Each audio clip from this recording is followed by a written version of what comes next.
छत्रपती शिवाजी महाराज, माता जिजाऊ, राजश्री शाहू महाराज, महात्मा फुले, डॉक्टर बाबासाहेब आंबेडकर यांना सर्वप्रथम मी अभिवादन करतो. विचारमंचावर उपस्थित असलेले आमचे आदरणीय मित्र, सहकारी आणि ज्यांना मी नांदेडचे कृतिशील शाहू महाराज असं म्हणतो, ते आमचे मार्गदर्शक आदरणीय कामाजी पवार सर, या नांदेडच्या विद्यापीठातील सन्माननीय कुलगुरू सर, माननीय डॉक्टर उद्धव भोसले सर, या ठिकाणी उपस्थित असलेल्या जयश्रीताई कामाजी पवार मॅडम, या ठिकाणी पुण्याहून आलेले वक्ते गणेशजी शिंदे, मारुतीराव कावळे गुरुजी, बाळासाहेब शिंबोलीकर सर, माननीय व्यंकटचारी सर, अरविंद पाटील सर, विचारमंचावर सर्व सन्माननीय आमचे मित्र, सहकारी इंजिनियर राजे सर, उपस्थित बंधू भगिनींनो आणि विद्यार्थी मित्रांनो, आपण सर्व शेतकरी, शेतमजूर, ग्रामीण भागातील सर्व विद्यार्थी या ठिकाणी जमलेले आहात. सगळ्यांना माहीत आहे, हा काळ हा पेरणीचा काळ आहे. कारण पेरणी जे असेल तर ते सुरू आहे आणि पेरणीच्या काळामध्ये आदरणीय कामाजी पवार सरांनी असा विचार केला की पिढ्या घडवल्या पाहिजेत आणि पिढ्या घडवण्यासाठी माणूस घडवणं जे असेल तर ते माणूस पेरणं हे आवश्यक आहे. आणि माणसाला जे असेल तर ते पेरायचं असेल तर त्याच्यामध्ये विचार जो असेल तर तो पेरणं फार आवश्यक आहे. आणि तो विचार जो आहे तर तो पेरण्यासाठी म्हणून मला वाटतं की संपूर्ण जिल्ह्याभरातून आपल्या सर्व विद्यार्थ्यांना सरांनी ही खूप मोठी एक सुवर्णसंधी, मातोश्री प्रतिष्ठानच्या स्थापना दिनाच्या निमित्तानं ही जी काही संधी असेल तर ती संधी आपल्याला सगळ्यांना उपलब्ध करून दिली. त्याबद्दल मी सर्वप्रथम आदरणीय सरांचे या ठिकाणी आभार व्यक्त करतो. आणि या ठिकाणी ज्या मान्यवरांचा या ठिकाणी सन्मान झाला, आदरणीय कुलगुरू साहेब असतील, या ठिकाणी शंभोलीकर सर असतील, कावळे गुरुजी असतील किंवा मी असेल, तर अगदी विनयपूर्वक आपण केलेल्या ह्या सन्मानाचा, सत्काराचा या ठिकाणी आम्ही स्वीकार करून या ठिकाणच्या सर्व सन्मानार्थी यांना जे असेल तर ते मी पुन्हा एकदा शुभेच्छा देतो या ठिकाणी. आणि सर, आपला हा जो पुरस्कार आहे, कारण मराठा सेवा संघाच्या माध्यमातून आपण काम करता, राष्ट्रीय अध्यक्ष आहात, आणि आपला हा पुरस्कार जो असेल तर तो आम्हाला म्हणजे आमच्यासारख्या छोटंसं काम करणाऱ्यांना जे असेल तर ते एक राष्ट्रीय मान्यता मिळवून देणारा जो असेल तर तो पुरस्कार आहे. कारण काय तर संपूर्ण देशामध्ये आपलं काम आहे आणि त्या कामाला जे असेल तर ही राष्ट्रीय मान्यता ही या माध्यमातून जे असेल तर ते मिळते. त्याबद्दल पुन्हा एकदा विनयपूर्वक आपले आभार व्यक्त करतो. आणि अगदी थोडक्यामध्ये, कारण मी आत्ताच सांगितलं की पेरण्यासाठी आपणाला या ठिकाणी बोलवलेलं आहे. छत्रपती शिवाजी महाराज हे अगदी तुमच्याच वयाचे होते, त्यावेळेस त्यांनी स्वराज्याचं तोरण बांधण्यासाठी, स्वराज्य उभारण्यासाठी म्हणून जे असेल तर तो निर्धार जो असेल तर तो केला होता. आणि मला वाटतं की आपण सगळे छत्रपती शिवाजी महाराजांचे मावळे म्हणून या ठिकाणी उपस्थित आहोत. आणि त्यांनी पाहिलेलं जे काही स्वप्न असेल तर ते स्वप्न आपणाला म्हणजे पुढच्या काळामध्ये देश असेल, राज्य असेल, समाज असेल तर ते उभं करण्यासाठी म्हणून आपणाला कार्य करायचं आहे. आणि ह्या 10वी 12वी पास झालेल्या ह्या तरुण मुलांच्या हातामध्ये जे आहे तर ते उद्याचा समाज जो आहे ते राष्ट्र आहे. आता प्रश्न असा आहे, या ठिकाणी मला वाटतं की सरांनी का बोलवलं आहे आपणाला सगळ्यांना. असंच वयाच्या 10व्या वर्षी छत्रपती शिवाजी म्हणजे आपले जे शाहू महाराज आहेत, तर ह्या शाहू महाराजाला, ते त्यावेळेस यशवंत होते, घाडगे घराण्यातली सुपुत्र होते, 2 मुलं होते घाडगे घराण्यामध्ये. आणि चौथा शिवाजी यांच्या निधनानंतर महाराणी लक्ष्मी यांना जे असेल तर ते एक पुत्र जो असेल तर तो दत्तक घ्यायचा होता. आणि मग त्यांनी 2 मुलं जे आहेत, घाडगे घराण्यातील 2 मुलं हे राजगृहामध्ये बोलवले.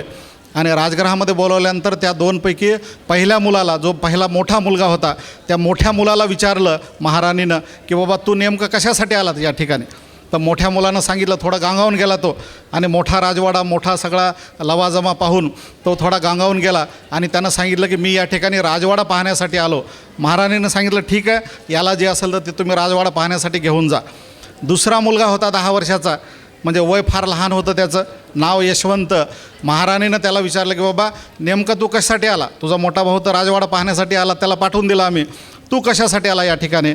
तर तो छोट्या 10 वर्षाच्या मुलानं सांगितलं की मी या ठिकाणी राजवाडा पाहण्यासाठी आलो नाही, तर मी या ठिकाणी राजा होण्यासाठी आलेलो. म्हणजे विचार करा की 10व्या वर्षी जे आहे तर ते यशवंतराव सांगतात की मी या ठिकाणी राजा होण्यासाठी आलो आहे. आणि म्हणून या ठिकाणी ही जी काय मोठ्या संख्येनं हजारोच्या संख्येनं अगदी ग्रामीण भागातील 10वी 12वी पास झालेले हे जे काही विद्यार्थी आदरणीय कामाजी पवार सरांनी या ठिकाणी जे आपणाला बोलवलेलं आहे, तर मला वाटतं की उद्या तुम्हाला म्हणजे छत्रपती शिवाजी महाराजांना अभिप्रेत असलेला राजा, छत्रपती शिवाजी महाराजांना अभिप्रेत असलेला प्रशासक, शासक, कोणी इंजिनियर बनेल, कोणी डॉक्टर बनेल, कोणी अधिकारी बनेल, कोणी शिक्षक बनेल, अशा पद्धतीनं मला वाटतं की समाजामध्ये तुम्हाला एक बुद्धिजीवी वर्ग म्हणून पुढे यायचं आहे आणि तुम्हाला राजा व्हायचं आहे. म्हणून जे असेल तर ते सरांनी हा खटाटोप जो आहे तो केलेला आहे. मला वाटतं की या खटाटोपाच्या संदर्भातली जी काही भूमिका असेल तर ती भूमिका आपण समजून घेतली पाहिजे. या ठिकाणी अनेक वक्ते बोलणार आहेत. आदरणीय म्हणजे कुलगुरू सर बोलणार आहेत, कारण म्हणजे कुलगुरू आहेत, IIT मधून सरांचं म्हणजे शिक्षण किंवा बाकी जे काही म्हणजे अध्यापन जे असेल तर ते झालेलं आहे आणि UPSC सारखं किती कठीण क्षेत्र आहे हे त्यांना माहीत आहे. विचारमंचावरच्या म्हणजे जे काही मान्यवर असेल त्यांना माहीत आहे, आपणाला सगळ्यांना माहीत आहे.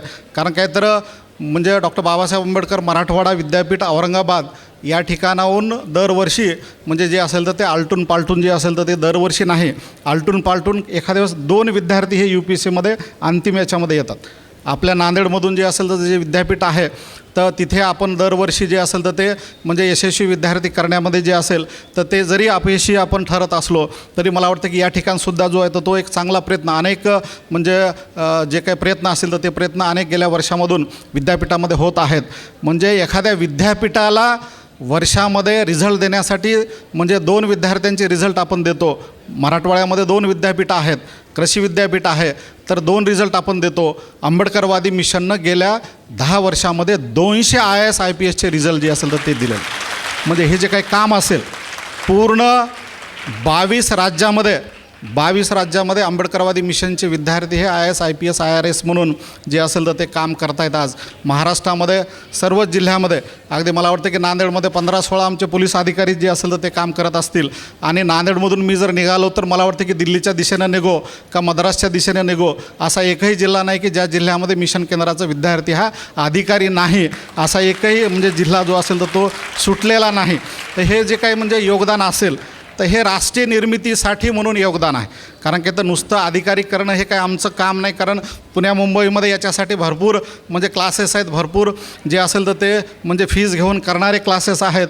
आंबेडकरवादी मिशन जे असेल तर एक राष्ट्र निर्मितीसाठी संविधाननिष्ठ अधिकारी तयार करून समाजाचं काही देणं लागतं या भावनेनं हे जे काही काम असेल तर हे काम हे आम्ही करतो आहे. गेल्या म्हणजे 2 दशकापासून जे असेल तर हे काम हे म्हणजे मोठ्या प्रमाणामध्ये जे असेल तर ते करतो आहे. या ठिकाणी म्हणजे मी आता सांगितलं की अनेक वक्ते आहेत, आदरणीय कुलगुरू सर आहेत, या ठिकाणी पुण्याहून आलेले मुख्य जे काही म्हणजे वक्ते जे असेल तर ते शिंदे सर या ठिकाणी तुम्हाला जे असेल तर ते विद्यार्थ्यांना करिअर गायडन्सच्या संदर्भामध्ये मार्गदर्शन करणार आहेत. मी या ठिकाणी आपणाला एकच बाब जी असेल तर ती सांगू इच्छितो या ठिकाणी.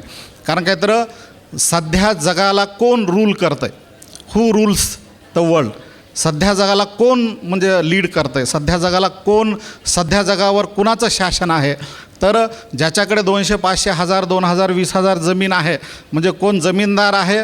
म्हणजे ही फार पूर्वीची गोष्ट होती की माझ्याकडे एवढी जमीन आहे, जी असेल तर ते जमीनदार हे जे असेल तर ते जमिनी आहेत म्हणून आपण रूल करत नाही.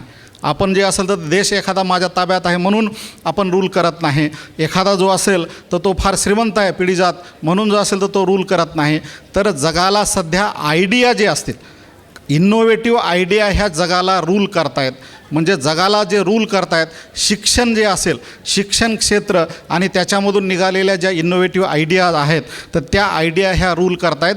कारण काय तर तुम्ही पहा, फेसबुक आहे म्हणजे जगामध्ये श्रीमंत यादीच्या पहिल्या 4-5मध्ये फेसबुकचं नाव असेल किंवा जे असेल तर ते म्हणजे ॲमेझॉनचं नाव असेल. ॲमेझॉन जो असेल तर तो म्हणजे जगभरामध्ये म्हणजे 3-4 क्रमांकावर येतो आहे.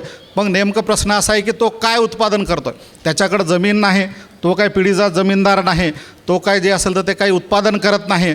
फक्त एक आयडिया आहे, एक ॲमेझॉन आयडिया आहे, एक अगदी म्हणजे एक विश्व व्यापून जाणारी एक आयडिया आहे की तुम्हाला जो प्रॉडक्ट पाहिजे तो फक्त डिलिव्हर करतो आहे. एक फक्त आयडिया आहे. फेसबुक आहे हे फक्त आयडिया आहे, ठीक आहे. तर जगभरामध्ये जसं आता एलन मस्क आहे तर अगदी इनोव्हेटिव्ह आयडिया आहेत. म्हणजे रस्ते पाहिजे तर तो म्हणतो की बा रस्ते म्हणजे जमिनीवरून का, बोरिंग कंपनी स्थापन करून जमिनीच्या खालून जे असेल तर ते रस्ते जे असेल तर ते असले पाहिजे.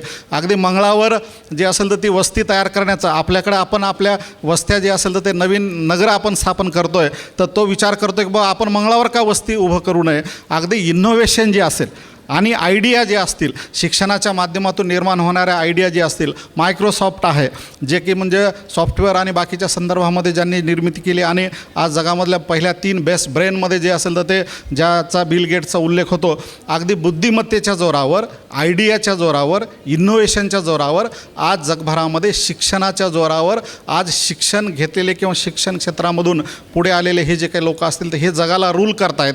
त्याच्यामुळं मला वाटतं की जसं भारतामध्ये आपले उद्योगपती आपण पाहतोय, कोणी कोळसा खातं आहे आणि कोणी काहीतरी खातं आहे तर ते 3ऱ्या क्रमांकावर असतील तर ते आता 20च्या बाहेर जे असेल तर ते पडलेले आहेत. म्हणजे या ठिकाणी ज्यांच्याकडे इनोव्हेशन नाही, ज्यांच्याकडे आयडिया नाहीत तर ते लोक जे असेल तर ते मागे पडत आहेत आणि ज्याच्याकडे आयडिया नवीन आहे तर ते लोक रूल करत आहेत. आणि त्या आयडियासाठी मला वाटतं की तुम्हाला शिक्षण जे असेल तर ते घेणं आवश्यक आहे. आणि शिक्षणासाठी म्हणून कारण का आता नवीन आर्थिक अहवाल जो आहे इकॉनॉमिक सर्वेचा महाराष्ट्राचा यावर्षीचा आपण जर अहवाल पाहिला तर ग्रामीण भागामध्ये दुर्दैवानं मला सांगावं लागेल की ग्रामीण भागामध्ये 75 वर्ष पूर्ण झाल्यानंतर आजसुद्धा ग्रामीण भागामध्ये फक्त 4.6% लोक हे ग्रामीण भागामध्ये महाराष्ट्रामध्ये पदवीधर आहेत. म्हणजे 5% लोक जे असेल तर ते पदवीधर आहेत. 95% जी लोकसंख्या असेल तर ती पदवीधर नाही आहेत, तरुण पदवीधर नाहीत. म्हणजे साधा तलाठ्याचा फॉर्म जरी आता 4,500 जागा निघाल्यात तर त्या ठिकाणी तुम्हाला 95% मुलांना जे असेल तर ते तुम्हाला म्हणजे जे आहे तर ते तलाठ्याचा फॉर्म भरण्याच्या जे पात्रतेचे आपण नाही.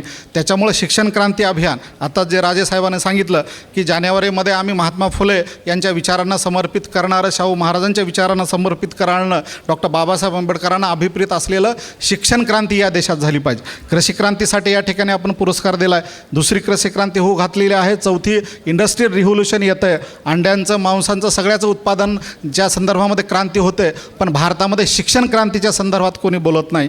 त्याच्यामुळं ज्या दिवशी या देशामध्ये शिक्षण क्रांती होईल त्या दिवशी मला वाटतं की या देशामधला छत्रपती शिवाजी महाराजांचा गोरगरीब मावळा जो असेल तर तो या देशाचा प्रशासक आणि शासनकर्ता होणार आहे. त्याच्यामुळं आपल्या सगळ्या ज्या काही चाब्या आहेत, आपली सगळी चाबी ही शिक्षणात दडलेली आहे. त्याच्यामुळं शिक्षण जे असेल, कारण आता 10वी 12वी पास झालेले जे विद्यार्थी आता पुढे जे काही एज्युकेशन घेणार आहेत, मला वाटतं की मातोश्री प्रतिष्ठान हे टेक्निकल एज्युकेशनसाठी आणि विशेषतः आपण शेतकरी शेतमजुरांच्या मुलांनी प्राधान्यानं टेक्निकल एज्युकेशनसाठी जे असेल तर ते प्राधान्य दिलं पाहिजे.